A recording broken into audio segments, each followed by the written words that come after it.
উইম্বলডনে নারী এককের শিরোপা লড়াইতে ক্রেচিকোভার মুখোমুখি পাওলিনি। লন্ডনের অল ইংল্যান্ড ক্লাবে ম্যাচ শুরু হবে বাংলাদেশ সময় সন্ধ্যা ৭টায়। আসরে শুরু থেকেই দুর্দান্ত ছন্দে পাওলিনি।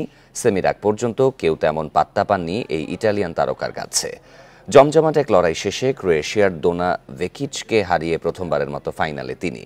আগের ৩ আসরে প্রথম রাউন্ড থেকে বিদায় নেয়া পাওলিনি এবার শিরোপা জিততে মরিয়া। অন্যদিকে ক্রেচিকোভা ২০২১ সালে ফ্রেঞ্চ ওপেন জিতলেও এর আগে উইম্বলডনে কখনো চতুর্থ রাউন্ডের গণ্ডি পেরোতে পারেননি। যদিও ডাবলসে তিনি দুবার চ্যাম্পিয়ন হয়েছেন। ৩১তম বাছাই চেক তারকা। এবার চতুর্থ বাছাই রাইবাকিনাকে হারিয়ে ফাইনালে পৌঁছেছেন তিনি। সপ্তম বাছাই পাওলিনিকে হারিয়ে শিরোপা উৎসব করতে চান ক্রেচিকোভা।